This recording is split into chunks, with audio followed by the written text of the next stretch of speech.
kind of charging into battle. Originally, the skirmishers stood in the middle of Riverside Drive here, and you used to have to kind of go around. They moved them here in front of the bridge many years ago, and now he's safe and secure there in that area. Also, if you're curious to know where the Shenango Canal started, it'd be right down here where Confluence Park is. So where the two rivers come together, it's also where you would have found the main entrance to the Shenango Canal. There is a marker down there that commemorates that spot.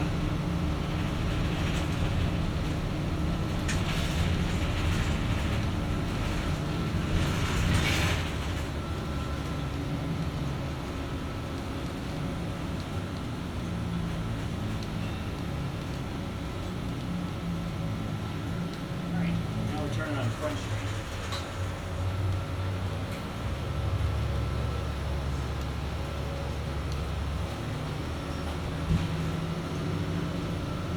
Our next stop would probably be a pretty familiar place if you're from Binghamton. Lots of problems tonight, so lots of people out taking pictures.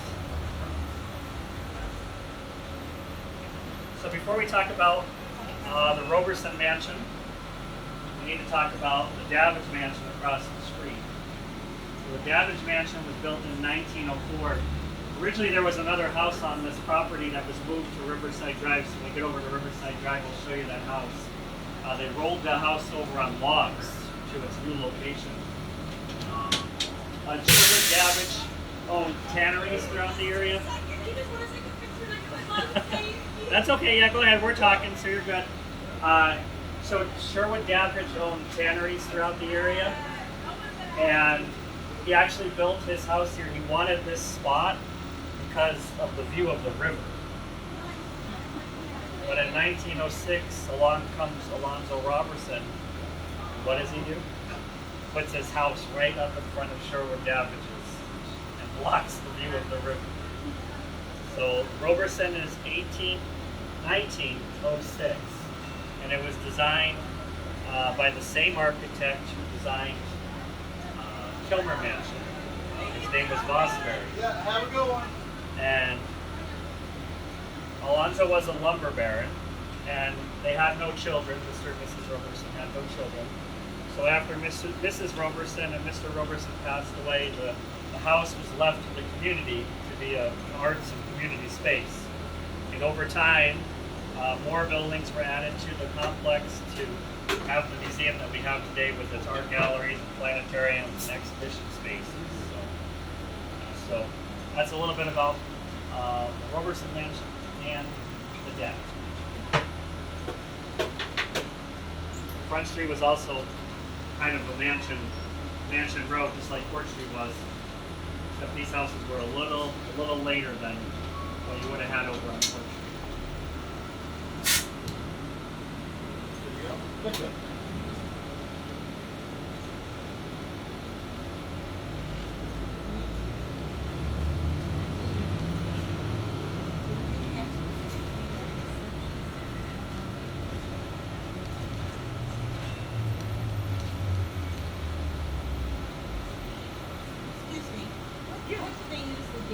Building for now? Now it's an architectural firm. Okay, it was used for open houses or there was a few businesses in there. At one time, Roberson owned the Davidge Mansion, but they sold it. And then there was a couple businesses in there. And then they were going to turn it into student housing a couple of years ago, but that got stopped. And the architectural firm purchased it, and they've been in it ever since. Over here we have St. Patrick's Church, built in 1867. It's Isaac Perry's second church here in Binghamton. This church is designed in the high Gothic style. If you ever have the opportunity to go inside and see it, the architecture in there is pretty amazing. It's a spectacular place. That church would have originally had a much taller steeple as well, but the steeples were costly to maintain. They were prone to lightning strikes, fires, and so they just became a maintenance thing that a lot of churches didn't want to deal with. So they took them down. First Presbyterian on the corner of Front and Main, I heard there. Yep.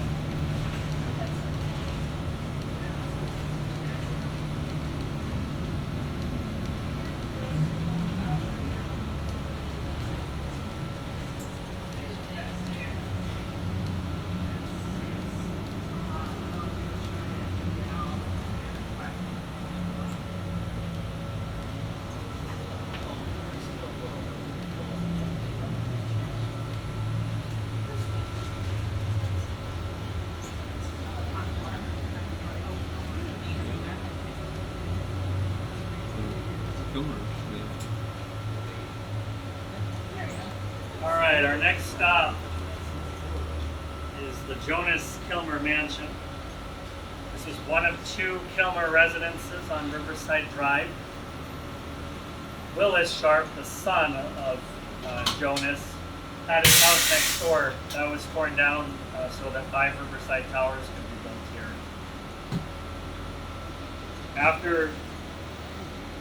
After Jonas passed away, Willis used his father's house more as a party house. It was an entertaining house. It was the bigger of the two mansions. Willis and his wife were, of course, involved with the prominent swamp root manufacturing medicine from the Kilmer buildings. They had a lot of different herbal medicines that they were making. Willis was kind of a sportsman. He loved to race thoroughbred racehorses. He had horse stables down where Lord's Hospital is today, so he owned most of the land along the river here. But down where Lord's is, they had the indoor, outdoor racetracks, horse stables. That's where all their horses were trained and prepped. 2 of his horses ran in the Kentucky Derby, Sunbriar and Exterminator. And Exterminator won the Kentucky Derby in 1918. He was a long shot. He was not expected to win, but he did. When the horse returned home, they actually had a parade in Binghamton where Exterminator was kind of led down the street all the way down to his stables. And every year Mrs. Kilmer would host birthday parties for Exterminator, so all the kids in town would go to the stables and Exterminator would have a birthday cake and the kids would have a birthday cake, so it was a big celebration for many years. Exterminator and Sunbriar are buried in the Pet Cemetery up near Ross Park Zoo, Whispering Pines. So if you want to visit Exterminator or Sunbriar, pay your respects, that's where you can go to do it. Alright? But this is the same architect as the Roberson Mansion. This one is a little earlier though. This house is 1898. So. They're open for tours on Wednesdays at 11 a.m. and 6 p.m. So if you want to visit the inside, you can book a tour by visiting their website. Alright, continue on.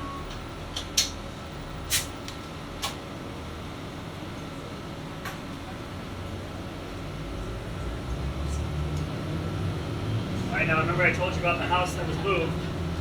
It's this white house right here with the tall line. So that house was originally where the Davidge Mansions was. And it was rolled over to here.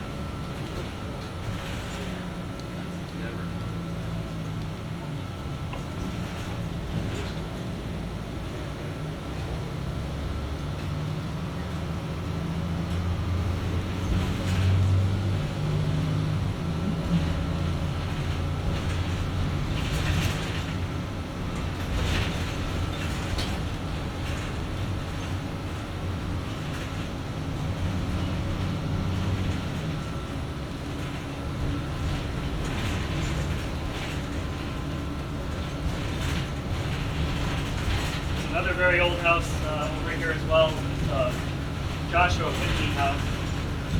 This house up here on the hill with large pillars.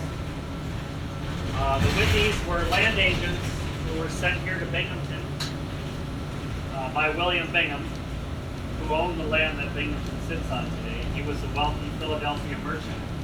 As the story goes, William Bingham never set foot here in Binghamton, even though the town's named after him.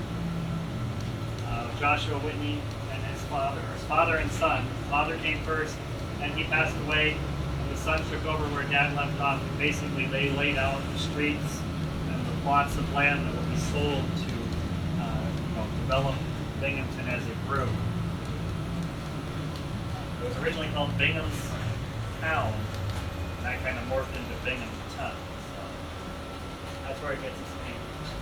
This church here on the corner is also an Isaac Perry building. This is the third church. It's First Congregational. That's 1868. So he did 4 churches, one after another, between 1866 and 1870. Then he started building mansions, like the Phelps Mansion. And another house down the street here that I'll show you in a minute was built the same year as the Phelps as well.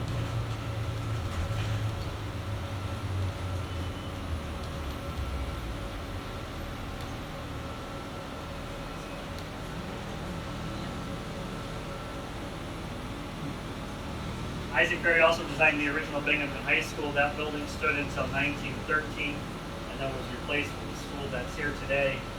Of course, as Binghamton grew, the high school grew right up to the population. Much larger building than was originally on the site.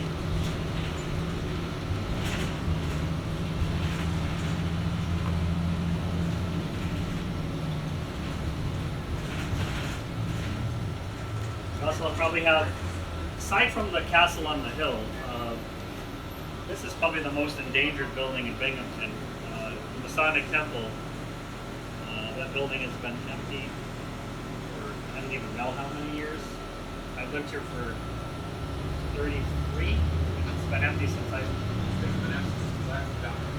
Yeah, so it's well over 40 years it's been empty. People buy it, have lots of big ideas, and then they're like, whoa, it's gotta take a lot more money than we thought. So it's kind of getting resold over and over again. It's up for sale again right now.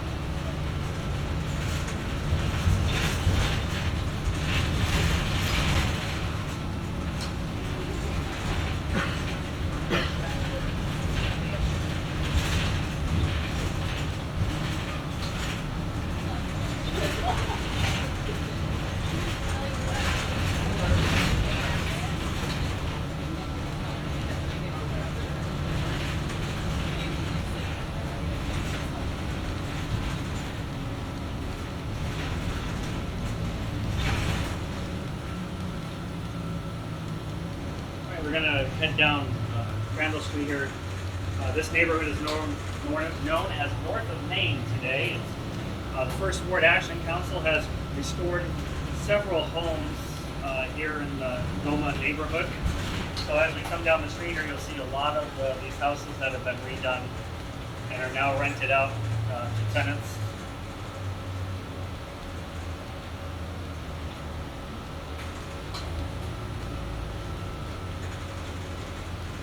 Have north of Main, Center City, south side of Binghamton, east side of Binghamton, the west side of Binghamton, and then north of Main here.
The whole reason Isaac Berry came to Binghamton was because he won the contest to design the inebriate asylum, the old castle on the hill.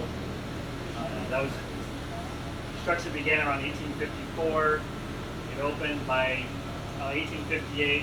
Really started taking most of its patients by 1864. It lasted until about 1879 as the first building in the country built to treat alcoholism. It was later converted to Binghamton State Hospital. Mental health. It was called an insane asylum for many years. It was a full campus of buildings. The castle was the main building, had patient dorms on either side, with the central wing being offices and the chapel for the asylum. The asylum's a National Register landmark, so it's a protected building. You can't get too close to it today. It's all fenced off. They turn the heat on every winter. They have security up there. So basically, as far as the fence, that's about it. But they're trying to figure out what to do with the building, so hopefully someday they'll be able to reopen it and use it for something. A lot of the other buildings that are up on the campus are being let go and are just kind of falling down.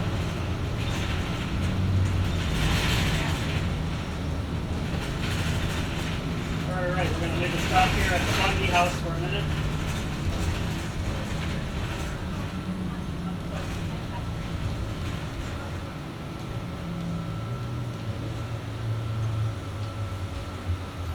this is the home of Harlow Bundy. The Bundy brothers were originally, they were jewelry makers, but slowly that kind of morphed into time clocks. So they had the International Time Recording Company. The original Bundy building is behind all the IBM buildings on North Street. All the buildings that are scheduled to be torn down here soon. The Bundy building is behind one of those buildings, so I'm not sure what the status of the Bundy building is, but I do fear that it may also be taken down as well. But eventually, the International Time Recording Company became IBM, so it's kind of morphed in. The Bundy House is open for tours Tuesday through Sunday. They own the Yellow House, Bundy House, basically all the way to the corner, and then a few houses back. They have galleries and the photo exhibit place in there, all kinds of things. The Carriage House out back hosts concerts. They have the Grassroots Cafe back there for coffee and snacks during the week. So it's a great place to visit if you haven't been in the Bundy House. It's a pretty amazing structure. The architect of this house was P.2, Alfred P.2. And his wife was an artist. They have the P.2 galleries at Roberson, so you can see some of her work there. The Bundy House is 1892. All right. All right. Continue on.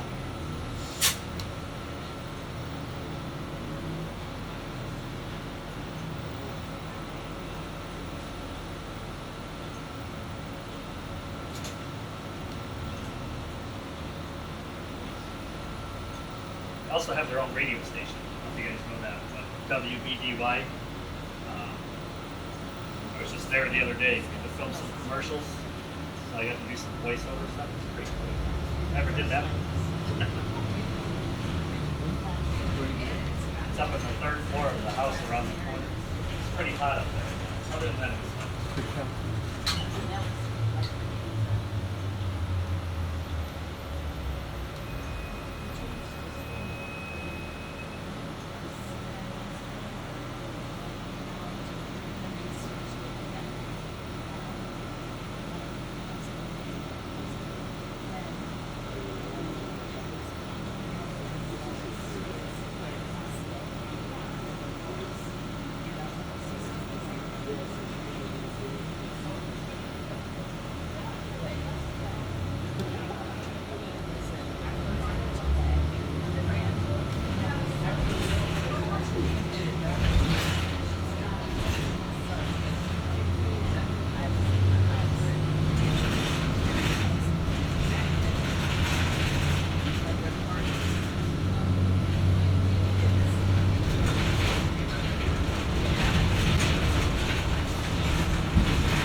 The other house I was telling you about that was built in 1870 by Isaac Carey is the J.S. Wells house, which is right here, the red brick house.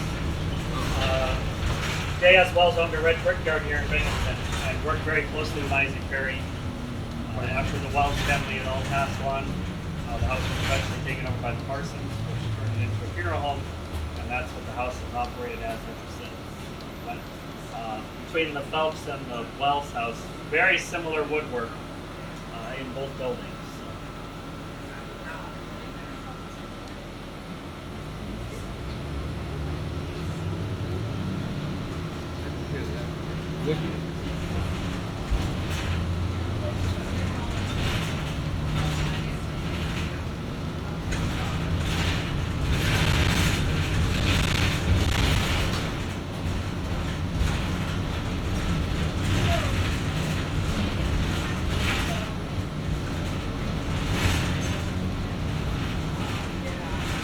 Alright, as we head back downtown, I just want to point out a couple of big stores that used to call downtown home before shopping malls. Downtown was where everybody went to shop. Fowler's opened their first store in 1882 in Binghamton. In 1975, they opened another store in the Oakdale Mall. In 1980, Fowler's went through several different ownership changes and eventually declared bankruptcy. The stores were closed. And then later, Boscov's would take over where Fowler's left off. So Boscov's has been here in Binghamton for many, many years. Also McLean's, founded in 1881 on the corner of Court and Shenango, was located in the first floor of the Ferry building. They had 8 employees. Eventually, they would take over the entire Ferry building and also buildings behind as the store expanded. And then Sissons Brothers, founded in 1842, originally at the corner of Front and Main. That store burned down and they built a new store in 1916. That store closed in 1963. So Sissons Brothers was the building where the radio stations are now, here on the corner. And if you took that modern facade off there, you would find the original building underneath. And as the store expanded, it built a smaller building to the back. And the cast iron building up here was Isaac Perry's residence and offices in 1876.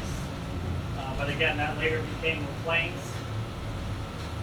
And then, of course, the courthouse was designed by Isaac Perry as well in 1898 as the 4th courthouse to stand here in Binghamton. You can find Lady Justice perched atop the dome with her sword and scales, like you find most Lady Justice statues. You also have the Civil War monument there that was also designed by Isaac Perry as well. Excuse me. Yes. Would this be in the 4th courthouse? Hasn't this been the one that has stayed the longest? That's right. Between the others? Yep. The other what? 3 had fires? Fires, yeah. That courthouse is built on the foundation of the 3rd courthouse. Yeah, they expanded it. No? Yep.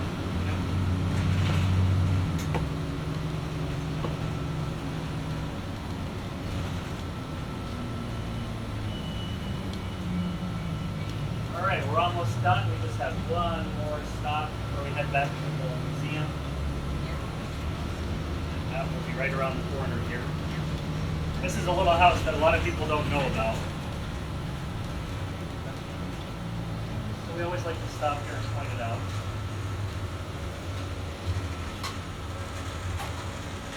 Here it is. This is the Alfred Dunk House. This house was built in 1853 and 1854 in the Carpenter Gothic style. It was placed on the registry in 1985. Alfred Dunk was an iron worker. Later, the house went through several ownership changes. It was pretty run down. The Brinkers, Howard and Phyllis, purchased the house. Howard restored it while Phyllis operated an antique store out of part of the building. After Mrs. Brinker passed away, Harold Brinker donated the house to the Daughters of the American Revolution. And so today that house is still the local chapter for the Daughters of the American Revolution. So it's the local Daughter House. And then we come back to the Phelps Mansion. So you can see over the years there were additions to the building. The very back building is 2002. The center building is 1905. That's the ballroom. And then the main house being 1870. Originally, all this parking area here was part of the original grounds to the house. There was a carriage house here and gardens on the corner for the Phelps Mansion. And across the street is St. Mary's, which was built in 1893. Very historic church in Binghamton. Very beautiful site. But again, the house is open, so if you want to walk around self-guided tours, you certainly can. First and second floor of the mansion are open.